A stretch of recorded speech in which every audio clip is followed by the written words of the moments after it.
excited for both of them. It's the first time both guys have raced at a national championships in cross country. Um, it's the second year in a row we've had two guys go, so it's big for the program. The big concern this week is just making sure that we recover as best we can from the regional meet last Friday and get ready to go on Saturday. So you talk about recovery from it. Like, kind of what steps do you take to make sure there's no like hangover effect? There are steps you can take. They're not. I don't know if they're necessarily slam dunked in terms of working. You just back off intensity. Make sure that you're not forcing anything. Giving flexibility in terms of when you're working out, mileage that you're running through the course of the week, intensity of the mileage, things like that. You're not advancing your fitness at this point in time, so it's just a matter of recovering more so than running hard and working out and getting ready to go. So if we just talk about each individual runner, let's start with Hunter. Like, what do you see that? In what ways has he grown from since the beginning of the season? What way do you think that growth can benefit him? I think that Hunter has seen himself compete amongst some of the best athletes in the country, and it's kind of been a snowball effect. He's getting out more aggressively in races.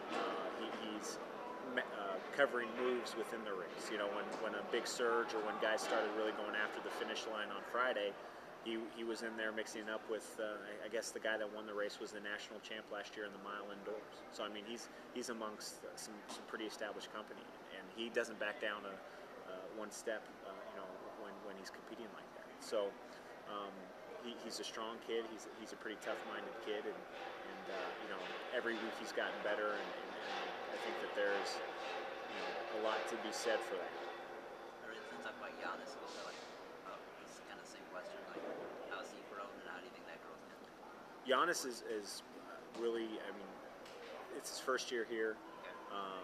Cross country in the United States is a little bit different than cross country in Europe. It's much more of a track type surface over here than the hard, rough, sloppy mess that they're running over there. So sometimes there can be an adjustment period for European guys over here racing, in the NCAA. But he was a quick learner. I think Notre Dame at the beginning of the year was a big eye-opening experience for him, and every race since then he's gotten better. He's trained at a really high level. He's got fit really fast. So he's really been consistent in his training and in his competing. All right, so can you talk about how you think that the two of them running together can, affect their performance, so that they can feed off of each other in any way? Yeah, I think that a sense of familiarity for the two of them is big. They can warm up together. There's going to be another guy in the room at the hotel.